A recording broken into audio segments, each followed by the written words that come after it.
It's a uniquely painful experience to realize that someone you considered a friend, acquaintance, or even a close confidant doesn't genuinely like you. It's even more unsettling when they mask their true feelings behind fake smiles, hollow compliments, and forced politeness. You've likely been there too, haven't you? Investing your time, energy, and emotional bandwidth in what you believed was a reciprocal relationship, only to gradually discover that the other person was secretly hoping for your downfall, or at the very least indifferent to your successes. This realization can be brutal, leaving you feeling betrayed, confused, and questioning your own judgment. But here's the crucial truth. If you fail to recognize the subtle signs of disguised dislike, you'll inevitably end up wasting your precious time and valuable energy on individuals who, deep down, can't understand you, appreciate you, or genuinely celebrate your existence. You'll find yourself pouring your heart out to someone who's secretly rolling their eyes, or sharing your triumphs with someone who's inwardly seething with envy. The emotional toll of these one-sided relationships can be immense, leaving you feeling drained, depleted, and perpetually unfulfilled. So let's cut through the superficiality, the societal niceties, and the often misleading signals, and talk frankly about the telltale signs that someone dislikes you, but is actively concealing it. This isn't about paranoia or projecting your own insecurities onto others. It's about developing a keen sense of observation, trusting your intuition, and learning to recognize patterns of behavior that consistently indicate a lack of genuine connection. You might not like what you hear. Confronting the truth can be uncomfortable, but it's infinitely better to face reality head-on than to continue living in a state of denial, clinging to a false sense of security, and wasting your emotional resources on those who don't deserve them. This isn't about becoming cynical or distrustful of everyone you meet.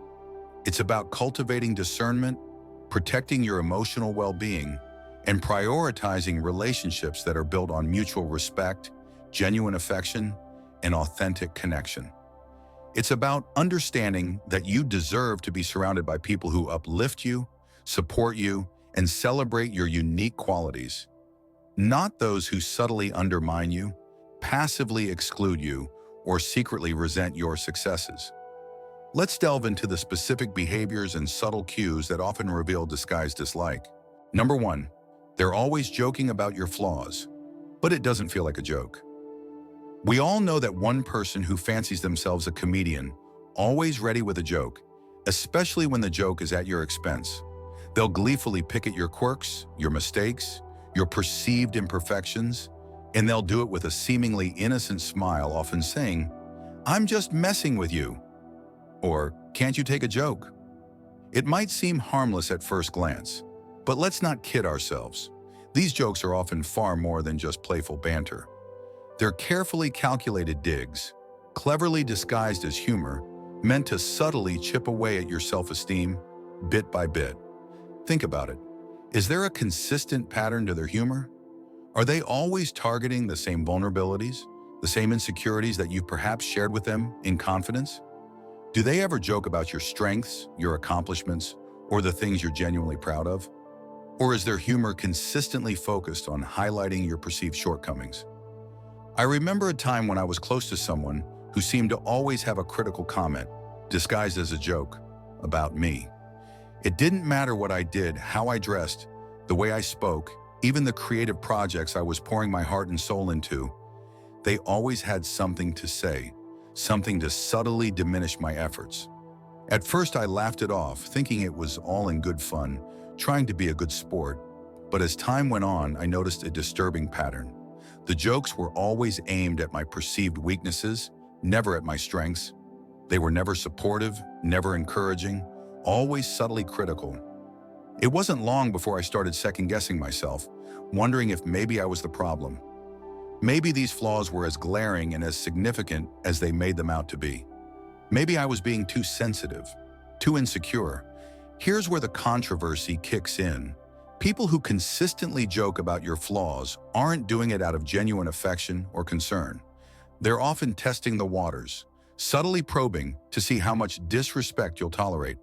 It's a subtle form of manipulation, a way for them to assert dominance while keeping you conveniently in your place. They're essentially telling you, in no uncertain terms, that they consider you to be beneath them, less worthy, less capable. And the most insidious part? They often get away with it because we've been conditioned to believe that if we can't take a joke, we're the ones with the problem.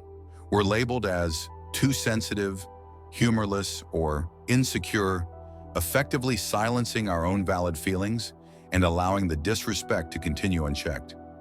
But let's flip that script. I'm here to tell you that there's absolutely nothing wrong with standing up for yourself when a joke crosses the line. In fact, it's absolutely essential for your own self-respect and emotional well-being. You deserve to be surrounded by people who lift you up, not those who knock you down just to get a cheap laugh or to boost their own fragile egos. True friends, genuine supporters, don't need to point out your flaws to feel better about themselves. They celebrate your strengths, encourage your growth, and help you work through your weaknesses without ever making you the butt of the joke. They understand that humor should be used to connect, to uplift, and to create joy, not to subtly undermine and diminish another person's self-worth. I've seen it happen time and again. People who let these kinds of jokes slide, thinking it's easier to keep the peace than to make waves. They convince themselves that it's just harmless teasing, that they're being too sensitive, that they don't want to rock the boat. But here's the deeper truth. Allowing others to disrespect you, even in seemingly insignificant ways, is a slippery slope. It starts with small, seemingly innocuous comments, but over time, those jokes can wear you down, eroding your self-confidence and making you question your own worth. And the more you allow it, the more they'll push until you're left doubting yourself, shrinking yourself, all because you didn't want to seem too sensitive. I had to learn this the hard way. I realized that by laughing along with the jokes, by trying to brush them off as harmless banter, I was inadvertently giving them permission to keep going. I was, in essence, complicit in my own disrespect. It wasn't until I started pushing back, setting firm boundaries, and refusing to tolerate the subtle digs that I noticed a significant shift, not just in how they treated me, but in how I saw myself. I stopped letting their words define me and started owning my own narrative, reclaiming my own self-worth. So, here's my advice. The next time someone makes a joke at your expense, don't just laugh it off automatically. Pause for a moment and ask yourself, is this really funny, or is there something more going on here? Is this joke meant to connect us, or is it meant to subtly put me down? And if the answer is the latter, don't be afraid to call them out. You don't have to be aggressive or confrontational, but you can simply say, I don't really find that funny, or I'd appreciate it if you didn't joke about that. It might be uncomfortable, it might even end the friendship, but your self-respect is worth far more than someone's misguided sense of humor. In the end, life's too short to surround yourself with people who can't see your value, who feel the need to tear you down in order to feel better about themselves. If their idea of friendship is constantly pointing out your flaws, then it's definitely time to find new friends. The ones who truly care about you will never need to put you down to feel good about themselves. So stand tall, speak up for yourself, and don't let anyone reduce you to a punchline. Number 2, they give compliments that sting like insults. We've all been there. Someone gives you a compliment, but instead of feeling good, you're left with a bitter aftertaste, a sense of unease, like you've just been slapped with a velvet glove. It's the kind of compliment that makes you pause, wrinkle your brow, and think, wait a minute, was that actually a compliment, or was it a thinly veiled insult? And here's the harsh reality. Often, it's a bit of both. These backhanded compliments are a subtle, almost sneaky way for people to undermine you while pretending to be kind, to express their own insecurities while masquerading as well-wishers. They're masters of disguise, wrapping their negativity in a pretty package, hoping you won't notice the poison inside. I remember a time when I was working on a particularly challenging and ambitious project that I was incredibly proud of. I had poured countless hours of hard work, dedication, and creative energy into it, and I was genuinely excited to share it with a group of colleagues seeking their feedback and support. One of them, someone I had previously considered a supporter, someone I believed was genuinely invested in my success, said with a seemingly warm smile, "Wow, this is actually pretty good for someone like you." I stood there stunned, trying to process what I had just heard. On the surface, it seemed like a compliment, a validation of my hard work. But those last few words, "for someone like you," hit me like a ton of bricks. What did that even mean? Was I not supposed to be capable of doing good work? Did they have such a low opinion of my abilities that they were genuinely surprised by my success? And that's the crux of the matter, the controversy that lies at the heart of these seemingly innocent remarks. These so-called compliments are often laced with a hidden agenda, a subtle attempt to diminish your accomplishments, to keep you in your place. They're not meant to uplift you, to encourage you, or to genuinely celebrate your success. They're designed to subtly keep you in check, to remind you of your perceived limitations, to maintain a sense of superiority. It's a power play, a way for the person giving the compliment to assert their dominance while simultaneously making you doubt your own abilities. They're essentially saying, "I see you trying, I see you succeeding, but don't get too ahead of yourself. You'll never be as good as me." It's toxic, it's manipulative, but it's often wrapped up in such a pretty package that you almost miss the poison inside. Almost convince yourself that you're being too sensitive, too insecure. Let's be real. People who give backhanded compliments are often deeply insecure themselves. They see your potential, your strengths, your accomplishments, and it scares them. It threatens their own fragile sense of self-worth. So they use these sly little digs, these subtle put-downs, to keep you second-guessing yourself, to make sure you don't rise too high, to maintain the status quo. It's like they're patting you on the back while simultaneously holding you down with the other hand. And here's where it gets even more controversial. We've all done it at some point. Maybe not intentionally, maybe not with malicious intent, but we've all let our insecurities slip out in the form of a compliment that's meant to subtly remind someone else of their place, to subtly assert our own superiority. It's a deeply human tendency, a reflection of our own internal struggles with self-doubt and comparison. But here's the deeper message, the empowering truth that you need to internalize. You don't have to accept this disguised hostility. You have the power to reject it, to see it for what it really is, a reflection of their own insecurities, not a measure of your worth. When someone says, "You're smarter than you look," or "This is good, considering you're new at this," you don't have to swallow it whole. You don't have to internalize their negativity or let their words chip away at your self-confidence. Call it out for what it is, even if it makes things awkward, even if it disrupts the superficial harmony, because if you don't, you're allowing them to dictate how you see yourself. You're handing over your power, you're letting them define your worth, and that's a power you should never, ever relinquish to anyone. I've learned to recognize these backhanded compliments for what they are, a mirror reflecting someone else's insecurities, their own struggles with self-doubt and comparison. And when you see it that way, it loses its sting. Instead of internalizing it, you can almost laugh it off, recognizing that their words say far more about them than they ever will about you. So here's what I do now. When I receive a backhanded compliment, I don't let it slide. I don't pretend it didn't bother me. I'll often respond with something like, "Thanks, but what exactly do you mean by that?" Or, "I'm not sure I understand the implication behind your comment." It forces them to confront the insult hidden within their seemingly innocent words.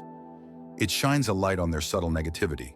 And more often than not, it puts them on the spot, making them suddenly aware that you're not playing their game, that you're not willing to accept their subtle put-downs. It's amazing how quickly their tune changes, how quickly they backtrack and try to rephrase their comment. The takeaway? Don't let anyone's veiled negativity define you. Whether it's a well-meaning friend who's struggling with their own insecurities, a jealous colleague who's threatened by your success, or even a family member who's stuck in old patterns of behavior, remember this. Your worth isn't up for debate. Compliments should lift you up, not tear you down. They should make you feel good about yourself, not leave you questioning your abilities or doubting your worth. If someone's words consistently leave you feeling confused, uneasy, or diminished, it's time to question their intentions, not your own worth.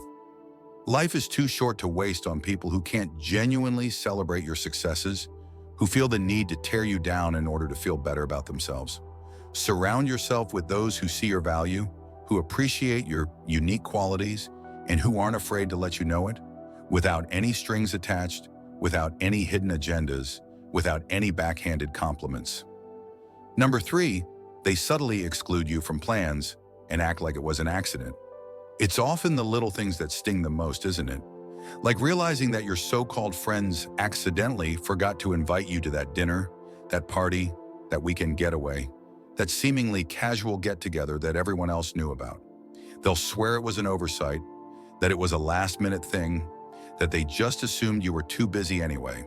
They'll offer a flurry of excuses, a torrent of apologies, all designed to minimize the pain and deflect the blame. But let's be real. These aren't accidents. This is social exclusion in its sneakiest, most insidious form, and it's a clear sign that you're not as valued, as appreciated, or as included as you might think. I've been on the receiving end of this too many times to count. I remember checking my phone one weekend and seeing pictures flooding my social media feed of a group of friends having a fantastic time at an event I would have absolutely loved to attend. An event that perfectly aligned with my interests, an event that I had even expressed interest in attending in the past. The kicker? Not a single person had bothered to mention it to me beforehand. Not a single text, not a single call, not a single invitation. When I casually brought it up later, feigning nonchalance while secretly battling a wave of hurt and disappointment, they were full of excuses. "Oh, we thought you were busy. It was such a last-minute plan. We didn't think you'd be interested." But deep down, I knew the truth. If they had genuinely wanted me there, they would have made sure I knew about it. They would have made the effort to include me, regardless of how last-minute the plans were. And here's where the controversy comes in. This kind of subtle exclusion isn't just thoughtlessness, isn't just a harmless oversight. It's often deliberate, a calculated move designed to send a message without saying a word. They don't want you there. They don't value your company, but they don't have the guts to tell you to your face. Instead, they hope you'll just fade out of the group quietly, without causing a scene, without forcing them to confront their own uncomfortable behavior. It's passive-aggressive, it's cowardly, but it's also incredibly common. People don't talk about this much because it's easier to pretend it's not happening, easier to swallow the excuses, to convince yourself that it really was just a mistake, rather than face the painful truth that you're being subtly pushed out, that you're no longer considered a priority. But here's the thing. If you keep accepting those excuses, if you keep brushing it off as a harmless oversight, you're inadvertently giving them permission to keep excluding you. You're letting them decide your place in their lives. You're allowing them to dictate your social standing rather than taking control of your own narrative and asserting your own worth. I had to learn this the hard way. For a long time, I kept quiet, swallowing my disappointment, letting those accidental exclusions slide, hoping that maybe next time I'd be included, hoping that maybe I was just being too sensitive, too insecure. But then I realized that by staying silent, by accepting their excuses, I was allowing myself to be treated as an afterthought, as a backup option, as someone who wasn't worthy of their consideration. So I did something controversial. I started calling them out on it. I'd say, "Hey, I saw you guys went out last weekend. Why didn't anyone invite me?" Or, "I noticed I wasn't included in the group chat about the party. Was there a reason for that?" It wasn't easy. It definitely made things awkward.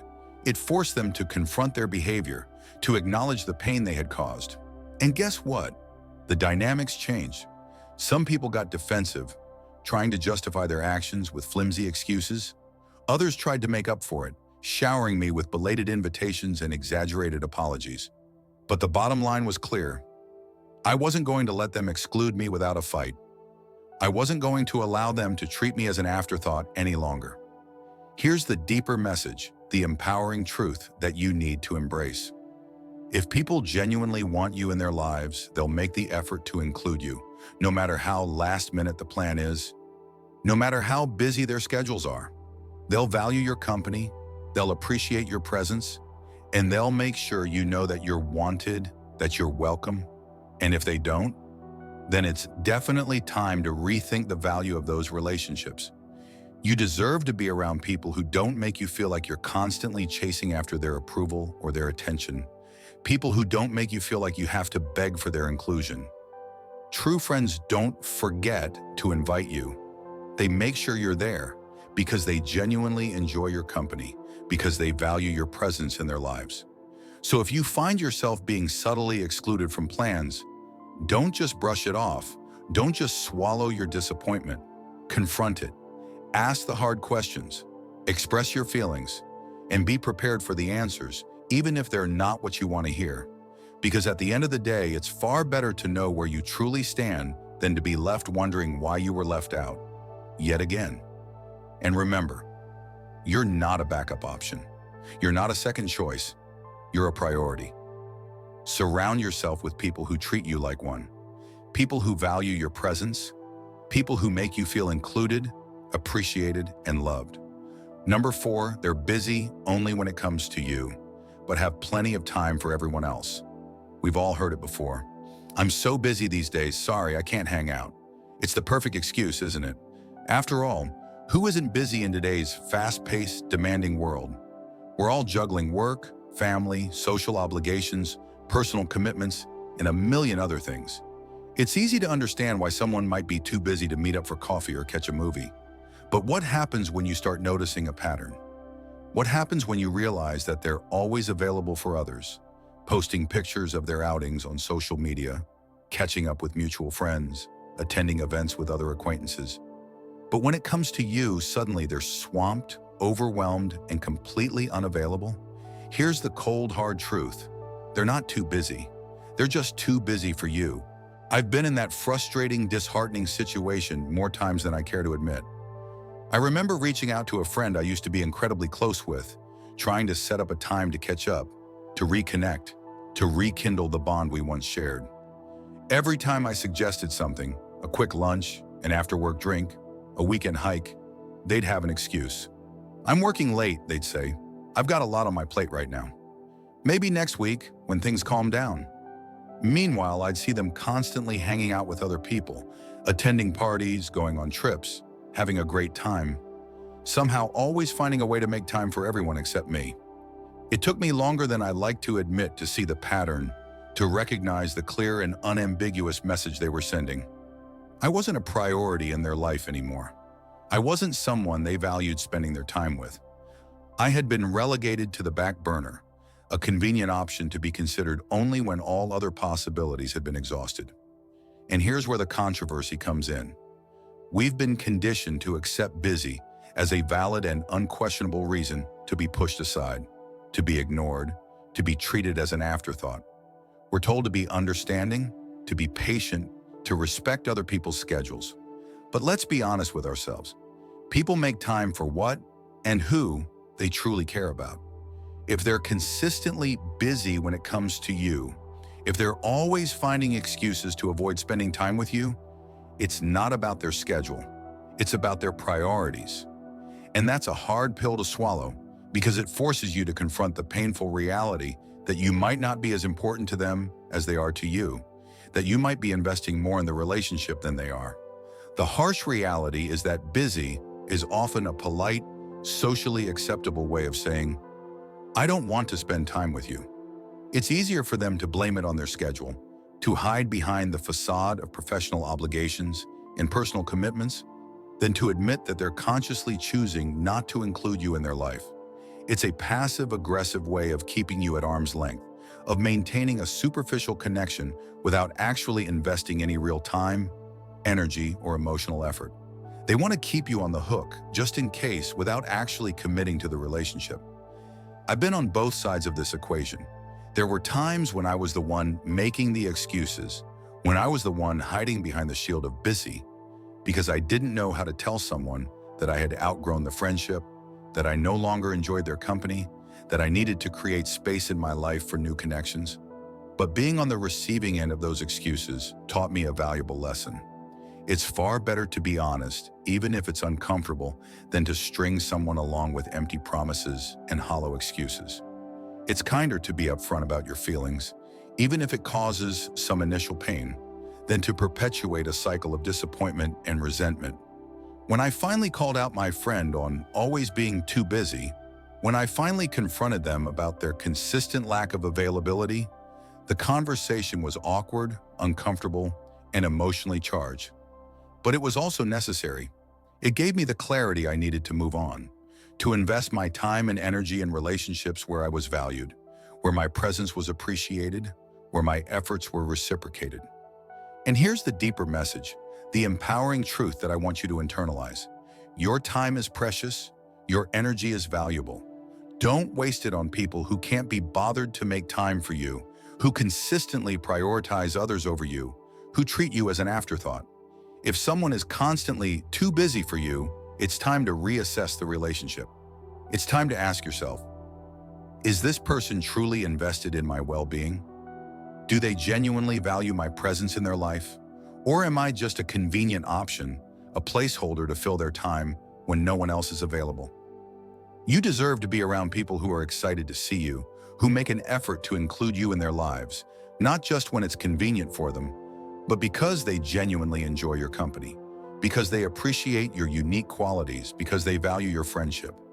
It's important to recognize that people change, and so do relationships. Sometimes we hold on to people out of habit, out of nostalgia, or out of fear of being alone. Even when they've clearly moved on, even when the connection has faded, even when the relationship has become a source of frustration and disappointment. But there's strength in letting go.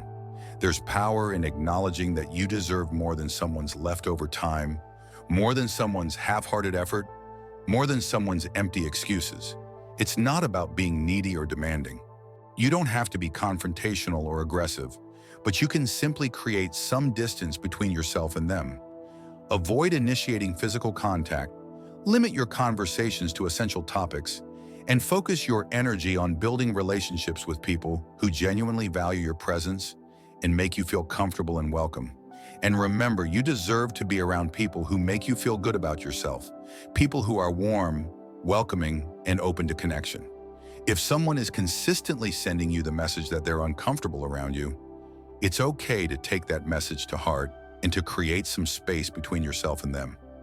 Ultimately, recognizing these subtle signs of disguised dislike is about self-respect, about valuing your own emotional well-being, and about creating healthy boundaries in your relationships.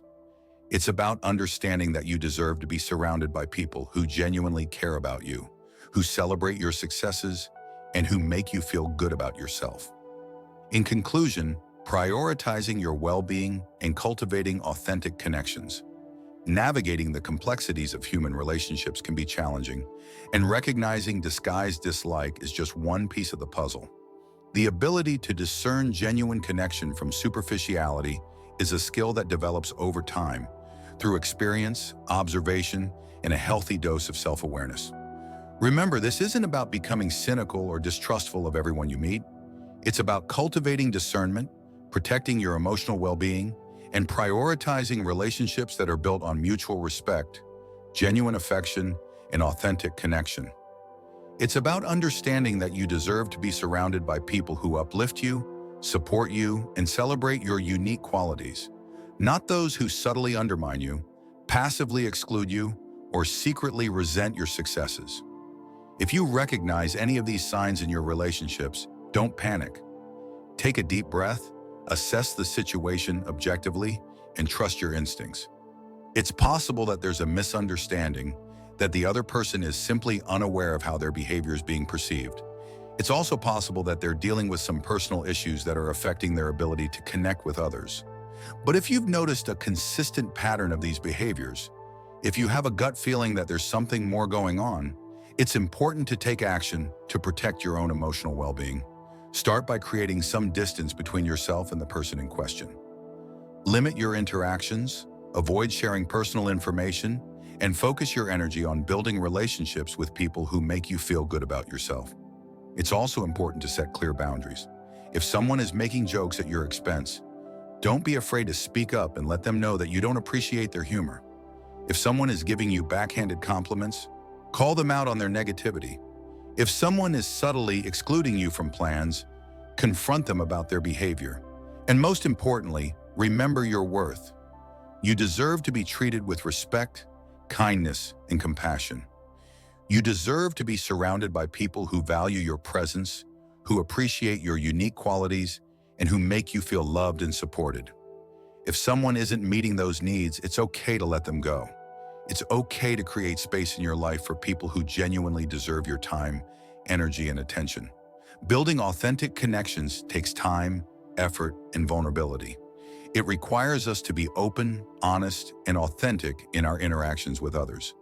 It also requires us to be discerning, to be able to recognize genuine connection from superficiality, to be able to identify those who are truly invested in our well-being. But the rewards are immeasurable. The joy of having true friends, supportive family members, and genuine connections in our lives far outweighs the pain of dealing with disguised dislike. So trust your instincts, protect your heart, and prioritize your well-being. Surround yourself with people who lift you up, celebrate your successes, and make you feel good about yourself. And remember, you are worthy of love, respect, and genuine connection. Don't settle for anything less.